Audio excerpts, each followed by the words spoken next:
How are you doing today, Polly? Good, Greg. How are you? Well, as people can see, we are in two separate areas. Yeah, and not So an argument. yeah, we can't stand each other now. You can No, sit next to me. I I am on the mend, but I mean, I don't know if it's weather change. I don't know what it is, but something got the best of me over the weekend, and oof, it has taken some time to recoup. I feel like it's kind of going around. A lot of people kind of under the weather. It is. I was stuck in the house. Um, I just was out of it. But I tell you, I was Friday, Saturday, really couldn't do anything, and then Sunday, I actually got to go outside with the kids. I kept the distance, but let the kids, have their fun, and that's when I actually started to feel a little better. I think I feel like a little segue here. It's a remarkable segue because today on Totally Preventable, we have Shannon Rose from Thrive Outside, Yes, and she's going to she's tell going to us talk how great it is you'll feel when you go outside with your kids, right? exactly.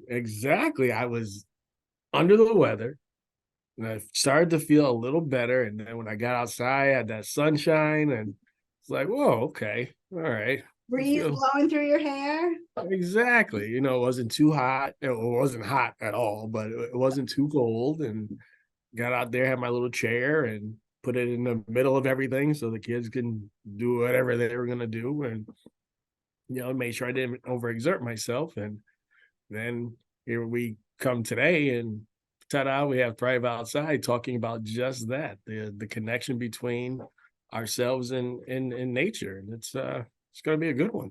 We should have recorded outside. There's always season 4. Right. There's always season 4. There is. But you know, but Shannon is a ball of energy. Hmm. She's gonna bring a great persona to the podcast. So I know we're gonna have a great time and learn a lot. Absolutely. All right. So without further ado, and today joining us on the Totally Preventable podcast, we have Shannon Rose, the founding director of Thrive Outside. Shannon, how are you today? Oh, I'm wonderful. Thank you so much for having me. It's our pleasure. Thank you. Thank you Yeah. so much. To start things off, can you tell us a little bit about yourself? Sure. I founded Thrive Outside almost 6 years ago. I'm also a landscape architect. That's like my other side gig. And part of what I was inspired by when I was doing my design work is designing spaces for schools and children and helping them to engage with the natural world around them. And that became part of my inspiration for starting Thrive. I also happen to have 5 children, so I've had a lot of opportunity to experiment on my own children as far as, engaging them and with the outdoors and, seeing what works and what doesn't. So that's how Thrive kind of was born. Oh, Can you explain to us a little bit how children connecting with nature is good for their well-being and overall betterness? Yeah, no, sure. I mean, it really, Thrive was born out of my own experience as a child. I actually was born in New Jersey, and we lived in a very kind of typical house, ranch house with chain link fence around the backyard. It was nice and everything. Then my dad got a new job, and we moved up to Massachusetts, north of Boston. And he was going to be the superintendent of this old estate. It was run by a nonprofit, and he was going to be the person overseeing all the operations and everything. And we moved on on my birthday. Actually, I was 4 years old, and it was dark when we arrived. And when I got up the next morning, I looked out the window, and I could not believe what I saw. Looking out, it was the sun had just come up. There was dew on the grass, and there was an entire herd of deer grazing. wow. And I remember my little 4-year-old mind being like, wow, like I've never seen anything like that. I don't think I'd ever seen a deer or any of that. And so it just had this impact on me I found the outdoors to have, to be a place of solace, beauty, spiritual experience, curiosity for sure, freedom. I was extremely fortunate to have that opportunity. Many kids do not have that at all. So I experienced all that as a kid, and I just want that for every single child to have that as well. Wow. Now, you said you're a landscape architect, Yes, yes. so I could pretty much just show you a picture of my backyard. You can tell me what I'm doing wrong and Right, right. what I need for to occupy my 3 kids. Yes, yes, Or exactly. that could really use some help there. Um, can you speak a little about nature deficit disorder? Sure. That term was actually coined by Richard Louv. He wrote a book called Last Child in the Woods, among many other books. And he was the helped to found the Children in Nature Network, which is a wonderful resource if parents or whomever want to, check it out.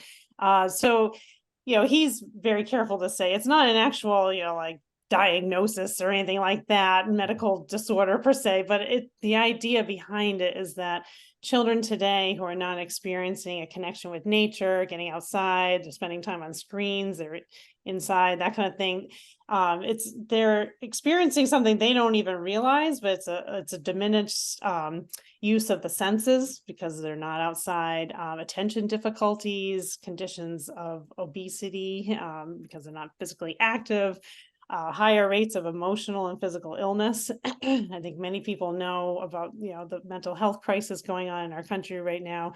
That does play into it. And there's a really ever growing body of research to support all of this. That this is not just this person saying this. This is actually true. That there are links to this nature connection or loss of nature connection, and some of these things that I just described. So yeah, so that's what that term is all about.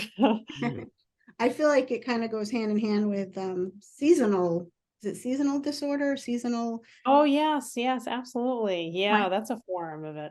my husband and I have a farm, and he is outside way more than me because I have this job during the day. But when it comes to Yeah. this time of year, or maybe a few weeks ago, boy, you can see both our moods change and our output is different. And yeah, I totally could see that happening with kids as well. Yeah, yeah, because I mean, it's really childhood experts agree that connection to nature is actually a critical component of childhood development. Yet kids spend about what the Children in Nature Network has studied it and said they spend about 44 hours a week on a screen, as little as 10 minutes a day outside. So that right there is a very striking statistic about, and you see the Wow. correlation there. And then there are children that just don't have access to safe, natural, beautiful spaces, period. So even if they were encouraged, there's not very much to go out to. Right. You're you were talking about that study where children are outside like 10 minutes a day as opposed to 44 hours. Is that outside active, or is that like, can that include outside just waiting for the school bus? Yeah, yeah, that's I actually don't know exactly in that Mhm. study if they got specific about that time. Right, right. Of course, being active is helpful if it's if they're actually engaged. But even Right. something as simple as standing at the bus stop, kids can, and just if they're mindful of it, they can enjoy some of those benefits in that kind of scenario too. Yeah, 10 minutes still isn't enough time, but yeah. Exactly. Yeah, yeah. Wow. So. Do you have any good stories or examples of where kids benefited from being out in nature? Yeah, I was actually going to share a bit about some of our Thrive projects and things that we've seen a direct correlation. Our biggest project to date is actually fairly local. It's at the Melville Elementary School in Portsmouth, and we created an outdoor learning zone there. That's what we call them. And I had the privilege of going in after it was completed. I get to watch a lesson being taught out there. And so the kids, they have one of the, actually, to back up slightly, one of the main motivations from the principal at the time was that she wanted to encourage mindfulness. And it was part of their social emotional curriculum and what she wanted to provide those opportunities for kids to be mindful outside. And so in this particular lesson, the kids had to go to what they call their sit spot. And it's like a spot anywhere in the outdoor learning zone. It could be on a rock, it could be, wherever. And they close their eyes, they listen to the sounds around them, they, just kind of some quiet moments, right? So then when they're done with the kind of quote unquote mindfulness piece of that, they then had to write a poem. So they came back to the group and they shared some of their poems. And this one young lady, she shared her poem, and it was just so beautiful and simple, really, about like what she was experiencing. But she was saying how she loves her sit spot, she loves the sun on her face, the wind in her hair, and she was just describing like the sensory experience of it and how it made her feel calm and alert and that kind of thing. It literally brought tears to my eyes, but I thought to myself, I'm like, wow, that's it right there. Like that's that social emotional, element that she never would have gotten inside. We might think that's such a simple pleasure, but it really is something that if a child's inside all day on a screen or whatever, they're just not getting that. So that's one example. But I also wanted to highlight very quickly too this other school that we have. You have this program called the Teacher Learning Circle, where teachers throughout Rhode Island can come and participate and learn about outdoor learning and teaching techniques and that kind of thing. So this one particular school in Warren, they had 2 teachers who participated in our program, and they're very enthusiastic. They take their kids out every single day. And that's been something that they really implemented last year, especially while they were in our program. And the principal and other curriculum people who do curriculum in the district noticed that those 2 classes were outperforming other 5th graders in other schools and other, and the main difference is that they're taking their kids outside every day and they're doing all this learning outside. So while they can't say exactly like, oh yes, this caused that, but that's the main thing that changed, so that way. it was Right. neat to see like that it was affecting outcomes, actual academic outcomes, the cognitive side of things. So I think it's hard for people to make that jump, that they have to take a little more time out of their day to get kids outside, but the benefits are gonna outweigh. You've got to take that leap of faith that the little more effort is gonna produce some great things. Absolutely. There are areas that can't do this. So can you briefly tell us about like nature deprived areas and where they're most commonly found? Yeah, I mean, in my personal definition, I would say a nature deprived areas where people don't have easy access to a safe, beautiful natural space. I mean, they may have access to a park where there's a playground or something, which is fine, but something that's more beautiful and the word safe meaning like it's not you're not fearing that someone's going to hurt you while you're there or something's going to happen or you're going to so that's what that means. Not necessarily safe in terms of the play has to the area that you go to has to be completely safe. But in urban areas and you'll find that sort of thing, especially, and we're trying very hard to work within Rhode Island and different parts of Providence, Pawtucket, Central Falls. We're looking at Newport. That's one of our communities. We're trying to make an impact there. So that's where I would say you'd find that sort of environment the most.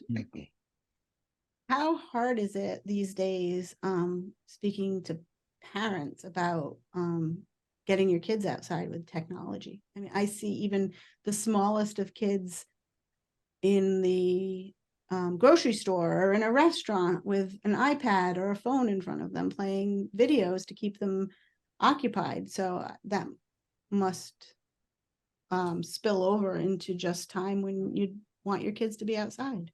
It must just be sitting in front of videos all the time. Yeah, absolutely. I mean, I struggle with this as a parent myself. So I feel anyone who may listen to this, I feel your pain as far as that goes. And I mean, I think a lot of it too, is parents just have so much going on themselves, and the electronic device offers this opportunity to keep your child engaged in something, and being outside, let's face it, you do have to have a little more you have to have some trust that they're going to be okay while they're out there, or some supervision potentially. So it makes it harder sometimes, depending on where you live and where your scenario is. So yeah, no, I think one of the things that I've done with my own children, and I've talked about this with other people, about engaging your children in solving the problem, and kind of envisioning what could their life be like on a typical day after school. Like, instead of hopping on the device, are there other interests that you have? Like, we've made an on-board list with my kids. As they get older, teenagers, they don't really like this so much, but when they were younger, like, the on-board list is like, oh, these are things I like to do. And make, like, most of them outside. So anyway, so those are certain things that I've done with my own children, and shared with other parents. The on board list is very, very popular in our household. Oh, do you have something like that? Oh, Yeah. yes, Oh, because great. you can only hear, as a parent, you can only hear on board so many times before, look, we need a solution quickly. So yeah, Right.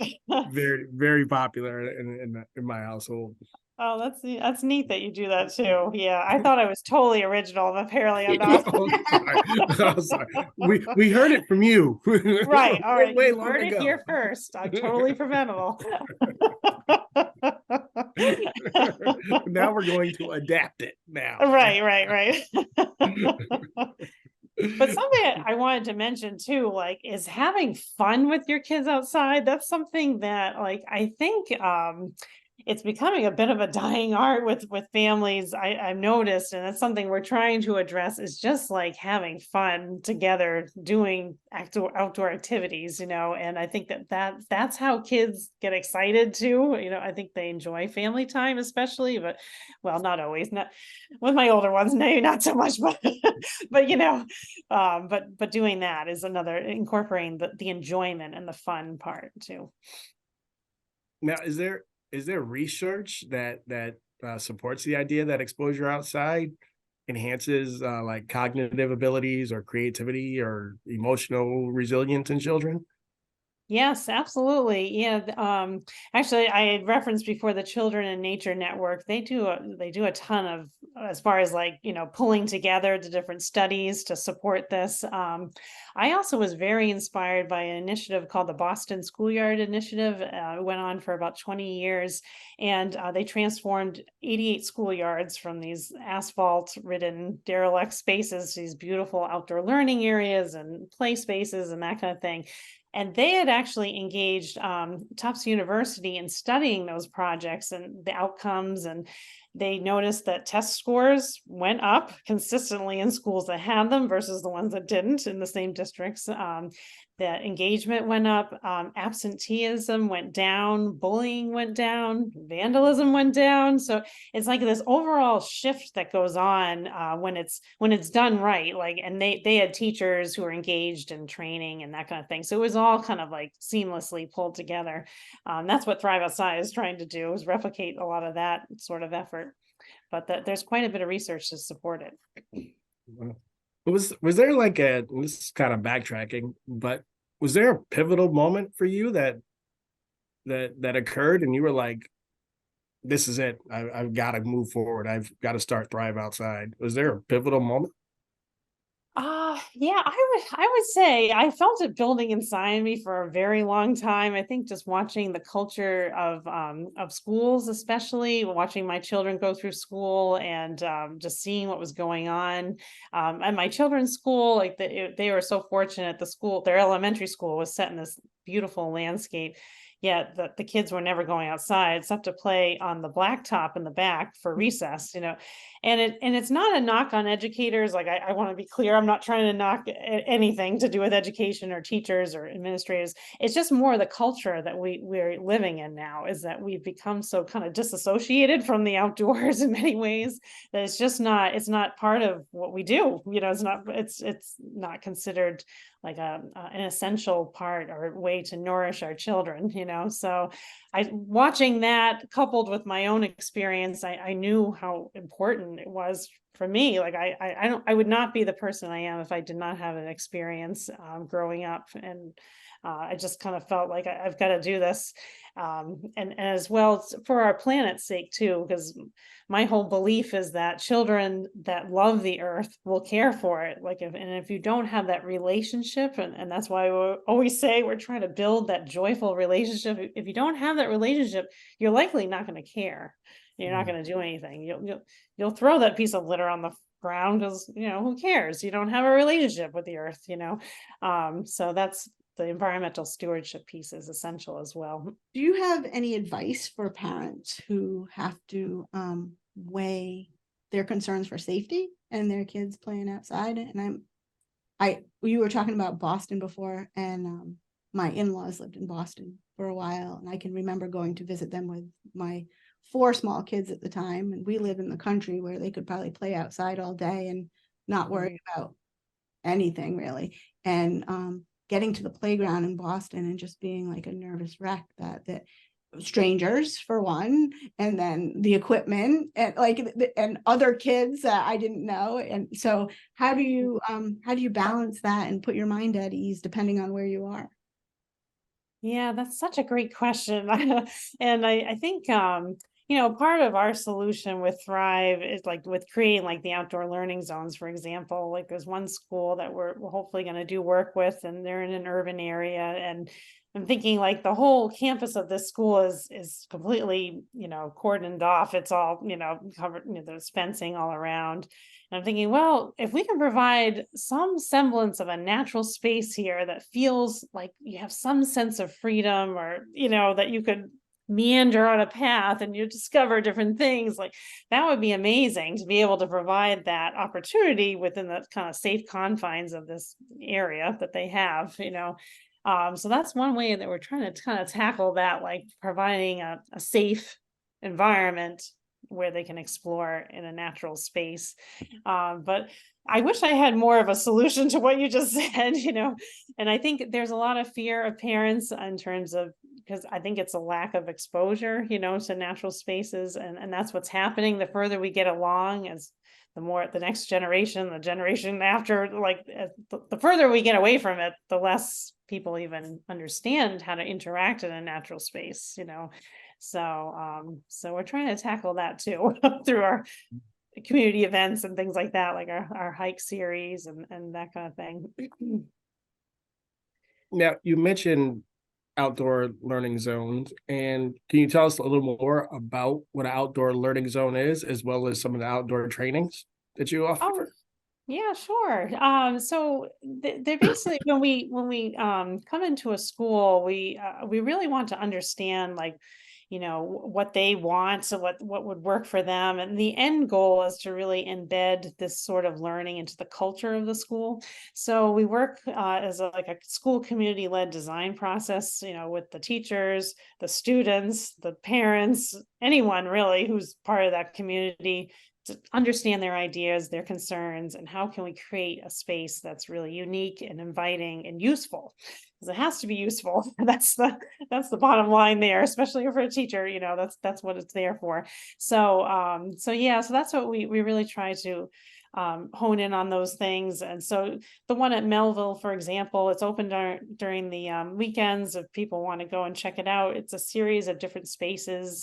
Some are more quiet for sitting and maybe journaling, while others are more for exploring and looking at things differently. There's a sensory part of the space where for kids can touch different sensory plants, and there's a different kind of exploratory elements to it as well. So it encompasses a lot of different things.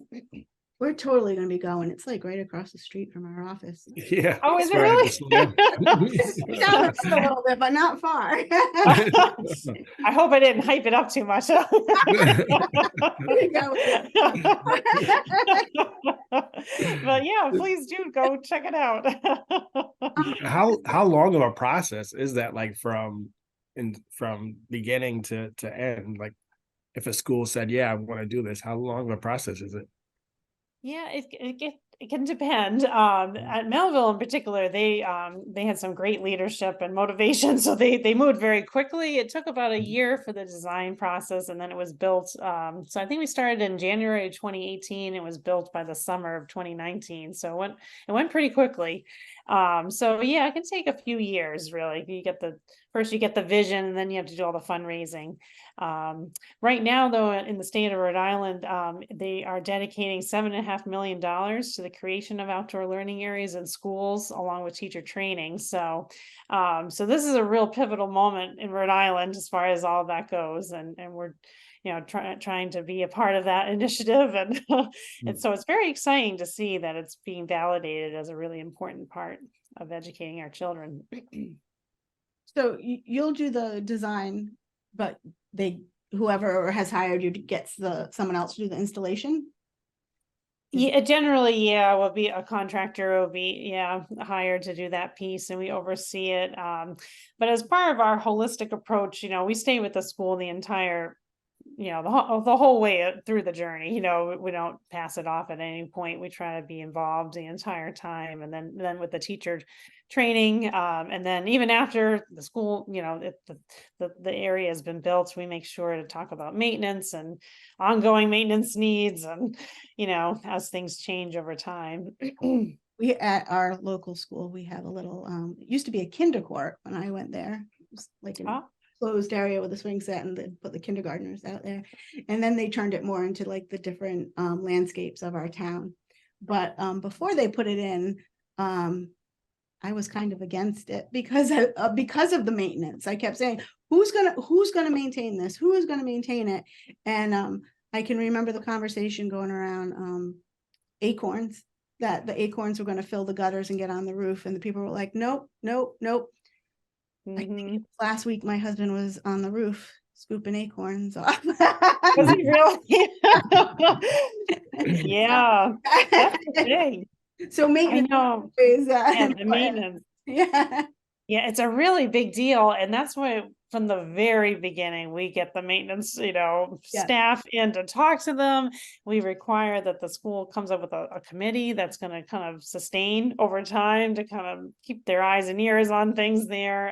And so that's an incredibly important part of the whole process, because things will fall apart rather quickly if you don't. Wow. Now, what kinds of things are in an outdoor learning zone? Like what should there be as opposed to what there shouldn't be?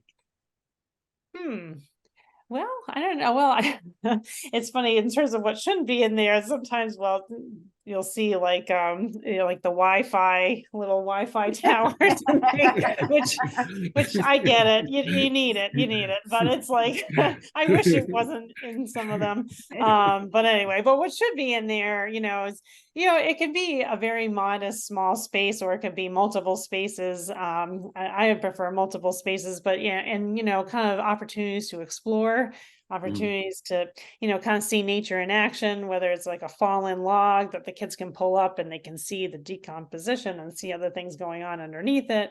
We'll put like rain gauges and weather vanes, and a lot of boulders, and kids can climb on things, which is totally opposite to the safety question you asked earlier. It's not that's not so safe, but whatever. It's part of learning about risk and exploring, and so yeah. And another really big part of our designs is the environmental stewardship piece, is so treating any stormwater and making it an element in the design. Like at Melville, we have a vegetated swale and a rain garden. We have permeable pavers, so we can kind of tell the story of the water through the design, and just trying to make sure those types of things like native plants, they're all incorporated, so those can be taught, or that piece can be taught as well while you're out there.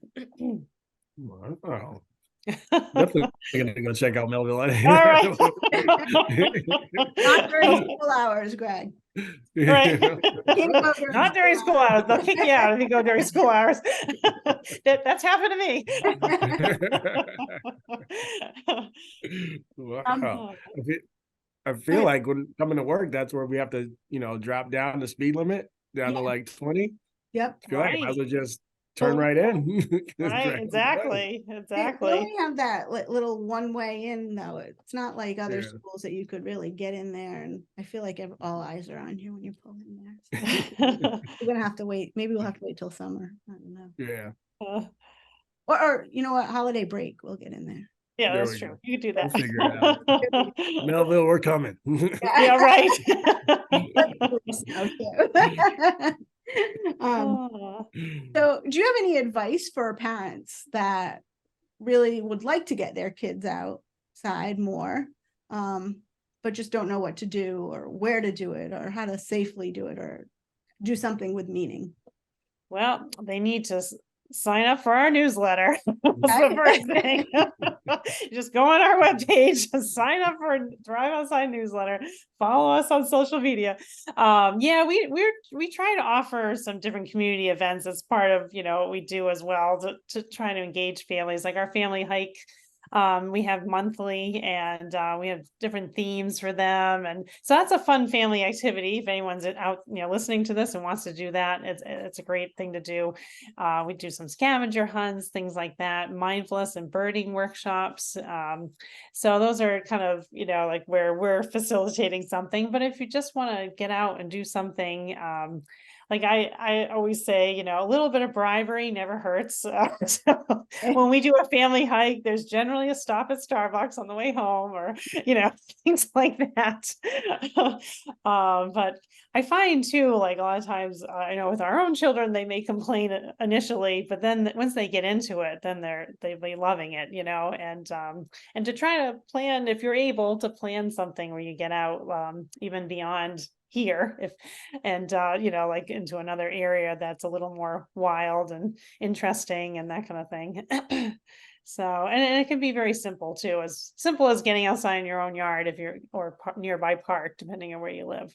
I think if So you Google go too, there ahead. might be Nope. some interesting hikes too. So every now and then we're looking for something to do. Our kids are older, but Yeah. there's some, I'm always surprised at all the hidden interesting hikes that are around, or different nature preserves. So Yeah, like right even on Aquinic Island, there's so many neat spots to go to. I just went to Albro Woods recently, and it was like a really neat little, trail system in there. And there's if you Google, you'll find lots of good stuff. Dartmouth used to have, I don't know if they still do, they used to have art installations along this one series of hikes. It was really Oh, neat. Yeah, yeah. You mentioned family hikes. What other types of events does Thrive Outside have?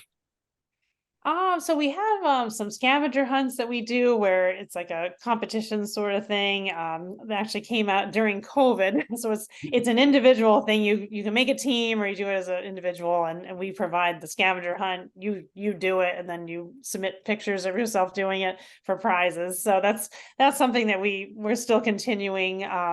We have our biggest event. It's called Thrive Outside in the Mud. It's a family obstacle course and with mud. Where people literally of all ages, like we'll have, grandparents with their grandchildren, we'll have parents and the kids crawling through our giant mud pits at Fresh Farm in Warren, and then they do the obstacles that are provided by Boulder Dash Race, and it's a really wonderful event. It's a fundraiser for us, and tons of fun. So that's a very unique outdoor experience. People can engage in. And our latest thing too, we're doing some more workshop-y sort of things. So we have these mindfulness and birding workshops, which if you're trying to sell it to your kids, we need a much more catchy name. Don't say mindfulness and birding. Just say I guess the king of names. He right. Yeah, names all the time. So if you have a suggestion, we are all here. So just say we're going somewhere, we're stopping at Starbucks on the way home. But you go but that's been really actually a really neat experience. We've partnered with the Wooney River Rivershed Council, and they have an educator that does the workshops for us, and she's so engaging. And we provide, binoculars, and we have a new birding journal that we're now giving out. And so anyway, it's like a whole different experience for many kids. Like they haven't had that, where they actually are. She'll have them be quiet in the woods and listen and use their senses, kind of like at Melville with their sit spots, is engaging those senses and having a different kind of experience. Wow. That's something Now, I need to get better at, is birds. I know woodpeckers and owls. That's about it. So much to learn. There's so much to learn about, and birds are so fascinating when you start to get into it. now, is it an easy task getting into the schools, or do you find it? What do you find it is the pushback that you receive? Yeah, it's actually pretty tricky. Because educators have just so much that they're tasked with, and it's hard to tell them, oh yeah, you should do this too. And logistics are a big barrier, to be honest. The school day is only so long. Teachers have so much curriculum to cover, and then adding, like, just getting a class to a space and back can be difficult, depending on the situation in the school. So that's some of the pushback.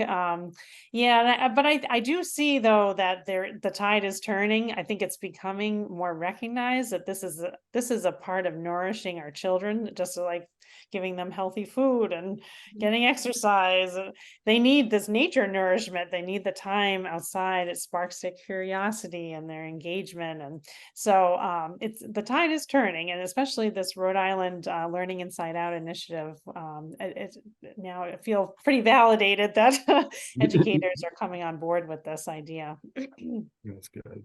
Do you have a curriculum, or is there curriculum out there that will pair up with outside learning? Yeah, so when we do our teacher trainings, it's a lot of the focus, initially anyway, is taking what they do inside outside. So it's not like changing their curriculum or trying to like impose something new on anybody.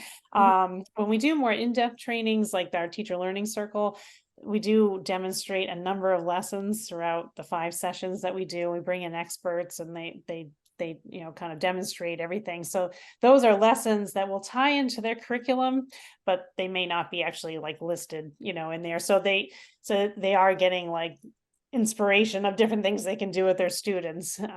But yeah, there's a lot out there. There's so many resources, and I think it's probably hard for an educator to like cut through it all. So we're trying to be that resource, the ones who can kind of streamline it and hopefully make it sort of easy, recognizing it's never really easy, but the more everyone, it's like anything, the more you do it, the better it gets and easier it gets. Yeah. Now, does Strive Outside work throughout Rhode Island, or are you just in one particular area? We're based in the East Bay, but we are trying to, broaden our reach as much as possible throughout Rhode Island, and even go into southern Massachusetts, maybe into the Boston area. So, I have very big dreams for this organization. I'd like to go global, All right. but yeah, I like to say I like to boil the ocean. That's my expression. But someone recently pointed out that like that's not very like good, for climate change, to say you would like to boil the ocean. I'm like, yeah, like I need a new metaphor. But I have a tendency to dream so big that it's hard to even accomplish. That's all right. I'm glad your goal is bigger than the East Bay. Yes. That's just where we base, but yeah. Wow. So I know we have tons of school administrators that listen to our podcast, or they potentially will be listening to this podcast, because we've got their emails and we can forward it to them all. Right? Yeah, wonderful. Yeah. How should they, when they all decide that they want to engage with you and hear all about what you can do for them, how should they contact you? Well, yeah, they could just go on our website. My email or our email is there, contact@thriveoutside.info, and or can email me directly. But yeah, no, I would love to talk to more administrators, and they're the change makers in many ways. And we love working with schools. I mean, we also are working with some other beyond schools where we branched out to libraries and community centers as Oh, well. So if there's anyone else out there listening to yeah. this, we don't just do schools. Right, libraries. But yeah, we want to make an impact wherever we can, wherever kids are, and that's our goal. Should be, yes. All right. See, I see that ocean bubbling up more and more. Right. Healing's Well, happening. yeah, no, I don't want to laugh at that.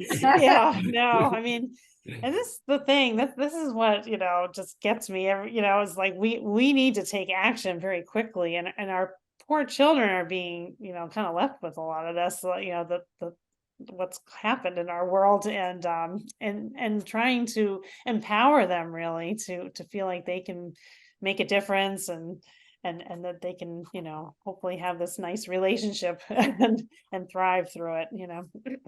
Wow. Well, I've learned a lot. I did not know about think spaces, outdoor learning. And I would, one thing I love about this podcast is that after every podcast, I like at the conclusion, I'm like, wow, I didn't know that existed. And then here I am thinking that an entire community knows about this when I myself don't even know about it. So I just love after every podcast learning more and more. And this has been great. So I just want to thank you again for this opportunity. Oh gosh, thank you so much. I really appreciate the opportunity to be on here, and I hope it makes a difference in some way. Right? Well, I think we'll. Yeah, I do too. It's great to meet you, Shannon. Thank you. Oh, very nice to meet you as well. Yes, thank you so much. Really appreciate you having me on today. All right. So thank you, and you have a great rest of your day. Yeah, thank you. Thank you. You too. All right. Happy Thanksgiving. Happy Thanksgiving.